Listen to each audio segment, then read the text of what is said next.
Welcome back everybody to Forza Horizon 4, and today we're doing another seasonal championship. This one is called Old Habits Die Hard, and yeah, we're going to be in vintage classic races. So yeah, think cars from the 30s for instance that we're going to be in. Open wheel cars. Some have a lot of power, others don't, but they certainly don't have the best in terms of handling or braking. Certainly not in comparison to this Peugeot 207 Super 2000, which yeah has recently been added via the festival playlist, and yeah, you get it by doing a free race championship, which is easy enough. And yeah, it's a cracking car, to be honest. It's been a long time since we've had this vehicle on a Forza game, since Forza Motorsport 4, so yeah, real treat to see it on this game, especially since we obviously have a lot of areas on the map that evoke the kind of rallying stages that this would have been competing in. And yeah, it's glorious at dealing with those kind of surfaces, as you'd expect. So yeah, let's see what races we're going to be doing and the cars we can get in. They can win a Koenigsegg Regera by doing this. Great to see you're getting involved with our seasonal championship. I think you'll enjoy this one. So if you haven't got that car already, then doing this will save you a whole load of money. And yeah, because I'm a fan of these classic cars, it's a fun championship to do as well. So we've got an Alfa Romeo P3, Auto Union Type D, or known now as Audi, Maserati 8CTF, Mercedes-Benz W154, and the Napier-Railton, which is the only car here that I have actually slightly upgraded, purely because the brakes are useless on the standard car, because it has no brakes at the front. So yeah, the rear brakes have been massively upgraded, but that is it. Because yeah, it's a heavy car, and having no front brakes does not make it any better, quite frankly. And yeah, it's got a whole lot of horsepower and torque as well. And yeah, we actually are going to also do a monthly rivals event at the end of this seasonal championship, because we have an electric car to try out that evokes the likes of this Napier-Railton, which has a lot of torque, a lot of horsepower, especially in comparison to cars of the time, like the Napier-Railton, but it also has way more in the way of torque, just like the Napier-Railton. So we're going to try this one out first, which has the largest engine in any car on this game, as it is a plain engine, as you'll hear when we get going. And yeah, lots of horsepower, lots of torque, not much in the way of handling or braking, although the brakes are better than they used to be. Yeah, as you can see from the front wheels there are no brakes, rear braking only, but they have been improved. So hopefully this car will now stop when I want it to. Like I said, it is a heavy beast at near £4,500, and we've got so much power and so much torque as well. You do not want to be struggling to stop. But I do love that this has been put into the game, just like I love the fact that we have more classic races than we've ever had before. More cars from the 40s, 30s and 20s that we've never had before. Or should I say ever had before.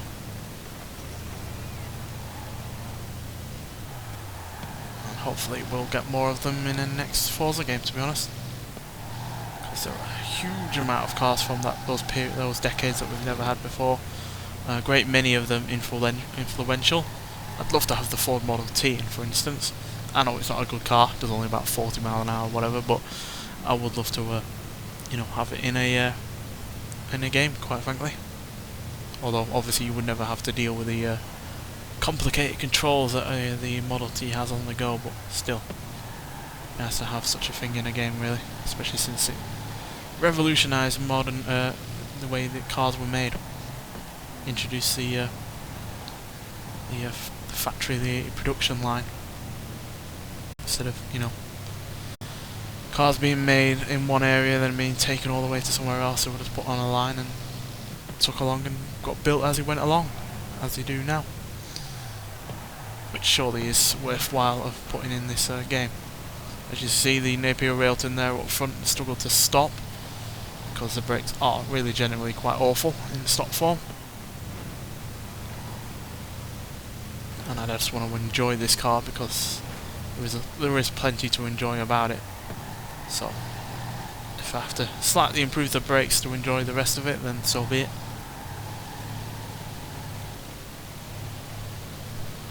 It has bags of torque from such a low RPM limit as well. Doesn't even hit 3,000 RPM. Yeah, it chugs along like nobody's business. and it genuinely does sound like a plane engine, because obviously it is, but the fact that they nailed down the engine noise for this game is really impressive. I outbrake myself there. Always found it odd as well that it has 3 exhausts. Normally exhausts on a car are either 1 or an even number after that.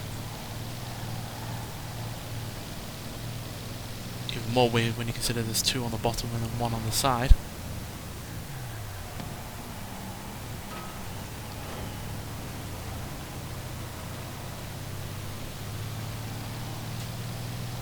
Does make me wish that we had more of these open wheel cars that have plane engines as well. Don't know if you remember an old Top Gear episode where they had a car called the Brutus on, which had I think an equally as sized plane engine in it, and that was mad. So I'd love to see that, and I'd also like to have, you know, other cars from well-known manufacturers from that period. You know, the Bentley Blower, for instance, would be amazing to have on this game. And cars from, you know, Cadillac, Lincoln, Ford. Never had all that many Fords from the 20s. Well, none at all, in fact. The only Fords that we have are from the 40s onwards. So it would be nice to have some from the 20s and the 30s.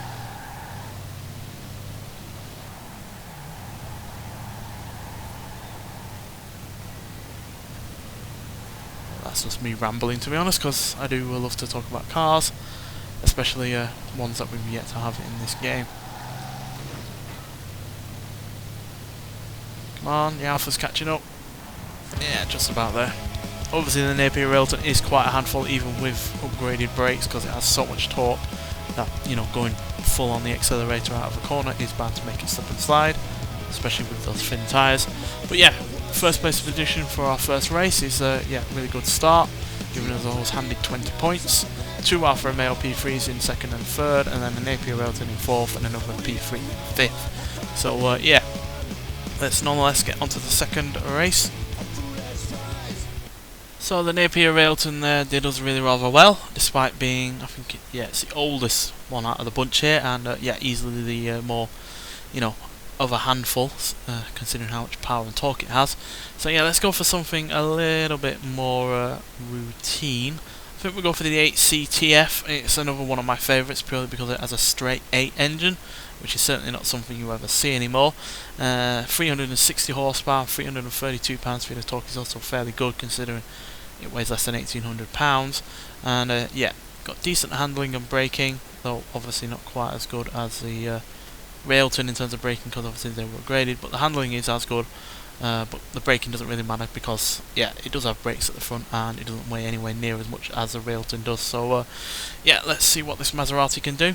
Now, just for clarification, these cars wouldn't normally come with headlights and rear brake lights, but to obviously compete in this game during night time, or even during daytime, because you want to see if an opponent is braking, then they have to come with them, which is just the way it is sometimes, I guess. It would be nice if we could have the option to turn them off, for ourselves at least, if not for everyone, especially if we're only going to be driving in the daytime. Yeah, this is a remarkably different car to the Railton. As you can see, the revs are well over 6,000 RPM. It's far lighter, it's a little bit more agile, it's nowhere near as difficult out of the corners. It's also smaller, which is handy, especially given this is probably the one of the smaller circuits on this game.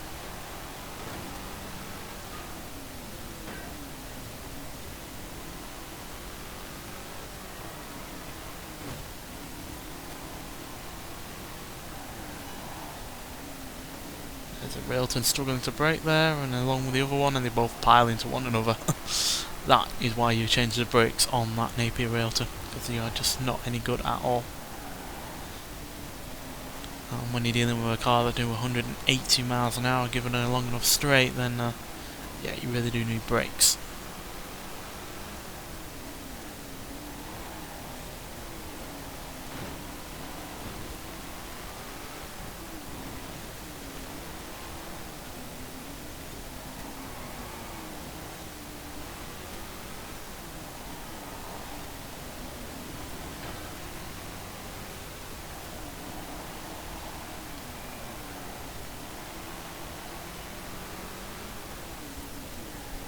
Bugatti there in blue has been upgraded to get into this championship, because yeah, it's B class, whereas that's only in D class, I think.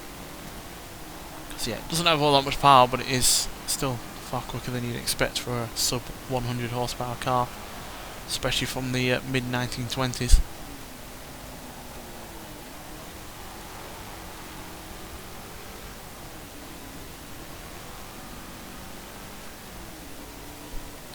Certainly not been able to get up to that much rate of speed on this race though.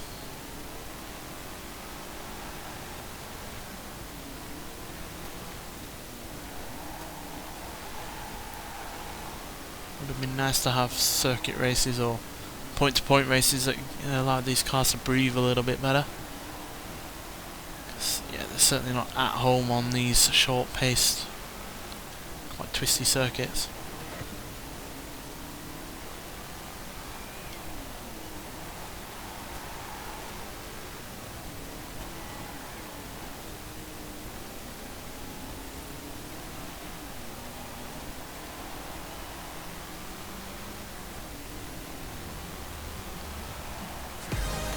But there we go, a win. So yeah, the Maserati coming good again there, which is nice to see. Another P3 in second. That's the second time there's been one there. Then the Bugatti finally gets into third, another P3 in fourth, and another Maserati in fifth. So yeah, all good there on time in terms of points. We're well ahead of both of those P3s. The Bugatti is well behind, along with another Maserati. So yeah, we've pretty much got the championship in the bag, but everything still could go quite wrong. So let's nonetheless get on to the third and final race. So we've had a British car, we've had a Italian car with a Maserati there giving us our second win. So let's go for a German car. So we've got the Auto Union or the W154 to choose from. I'm tempted by the Auto Union because it has a better launch, the better acceleration, and even though it's not going to come in handy, the better top speed. But the W154 has the better braking, and I feel like it's, you know, lack of weight and the fact it's very nearly as powerful as the Auto Union will probably come in handy. And it's also 50-50 weight distribution, which is also good for you know, balance and handling around corners. So yeah, I think we're going to go for the W154 to be honest. So yeah, still a good all-round car, to be honest. Not quite as quick at the top end as the Auto Union is, which yeah, certainly was the fastest vehicle of its day. But I think this will do better on one of these shorter circuits. So let's see if I'm right.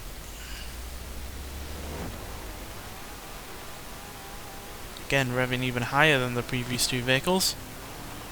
Nearly 8,000 RPM. Pretty sure this is a V12. Although obviously quite a small capacity V12. Napier-Railton there, completely failing to brake and slamming me into a wall.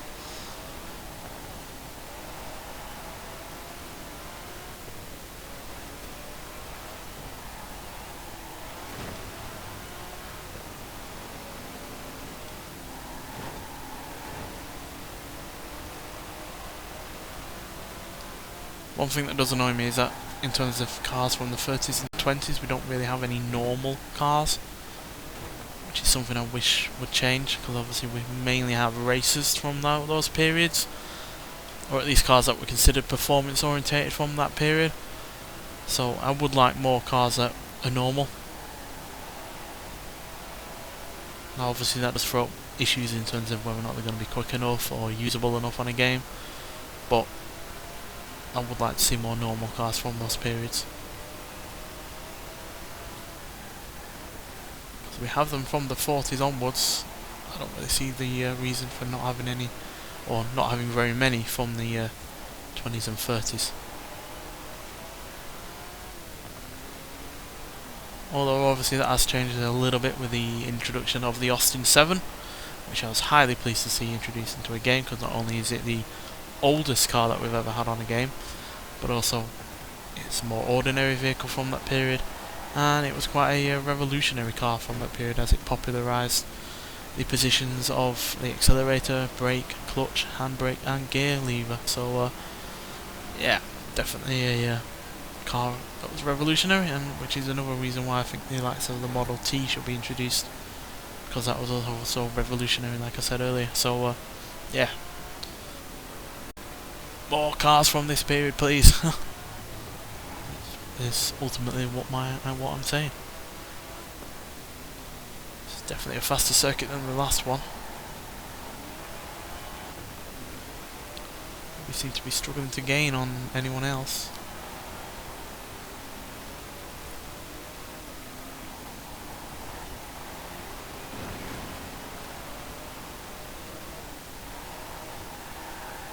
So it's an Auto Union in second. I think that's a Alpha in first.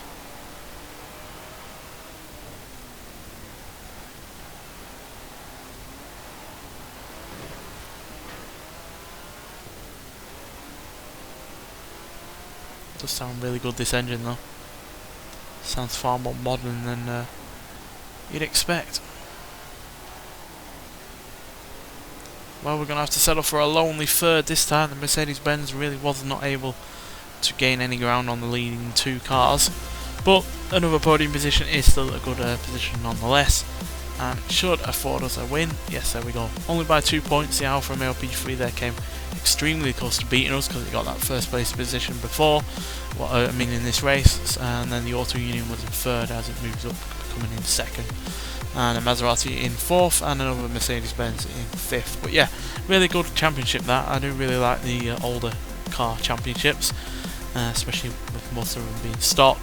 And yeah, at the end of the day, you get a Koenigsegg Regera for your efforts as well, which is hardly a cheap car to get. So yeah, if you haven't got it, then this championship is well worth getting, as it saves you a whole load of money, even gives you some, and yeah, you get to have some fun racing as well, which is obviously what this game is all about. But nonetheless, thanks for watching. Oh no, sorry, I forgot we're doing a monthly rivals. So yeah, I'll see you when we get into the monthly rivals. So this is the monthly rivals event, and the reason we're doing it is because it's kind of evokes the kind of cars that were around in the period that we just used cars from in that seasonal championship. Fair decent amount of power, especially in comparison to their contemporaries, but vastly more in the way of torque, and this is what this car has in terms of that we're going to be using. So yeah, it's the Moorhead Wind Farm circuit, and yeah, we're going to be using a car that is going to be added to the festival playlist in a couple of weeks' time. I can't quite remember the name of it, to be honest. I can't remember, but it is an electric car, and it's an electric car that does things rather differently. So yeah, let's just take a look. So yeah, it looks absolutely insane, but it's even more insane in terms of what it does in terms of power, because it is electric, but as you can see, it revs nowhere near as highly as other electric cars, as this is valuing low-end grunt and torque over, you know, high rate of speed or, you know, higher RPMs. No idea how quick it goes in terms of straight line speed, as yeah, obviously electric cars only have one gear, and therefore the lower the RPMs, the less likely they are to be going all that quick. But obviously it depends on, you know, how the electric motors have been set up. But as you can see, it's hardly a slouch either. Whoopsie daisy, kind of collision into the wall there. Yeah, it's ridiculously quick. Nope, gonna continue lapping. I want a clean lap, clean fast one anyway. So yeah, even though it's only revving up to that amount, as you can see, we're getting up to more than 180 there, which yeah, kind of kicks Tesla into the weeds really in terms of their top speeds, and probably rivals the likes of the Rimac as well. I'll show you the interior as well. Look at that, for a mad interior. Really does look like a Batmobile from in here.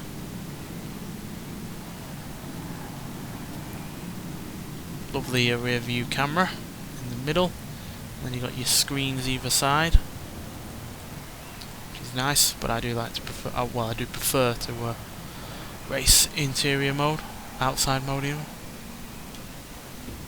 Oh, I keep getting that wrong. Oops. We will get that right. I just forgot. Because yeah, it's really quite addictive, the amount of speed that this car can get up to. And the amount of torque is hilarious. I think it's well over 3,000 pounds-feet of torque.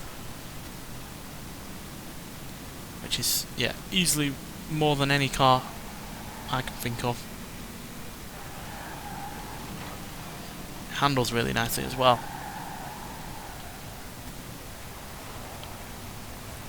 Which is certainly is not the case for the Napier-Railton, which I was referring to when talking about what we're going to be doing with this. There we go, we did it. Now we just have to be clean for the rest of the lap.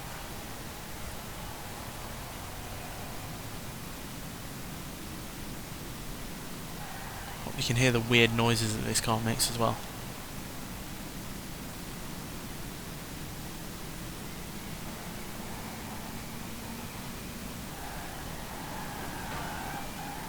Obviously it's going to sound different to a normal electric car that revs far higher. It's so low down in terms of, you know, RPMs and torque. But yeah, there we go. That's the RAESR or whatever it's called. Sorry, I can't remember. I forgot to actually check before we came to do this. But yeah, it's an insane looking car, and it's incredibly quick, and yeah, it certainly goes for a different ethos when it comes to electric vehicles. And when it eventually releases via the festival playlist, we will definitely give it a full review, which I will hopefully have remembered the name for by that time. But yeah, nonetheless, thanks for watching, and I'll see you in the next one. Bye.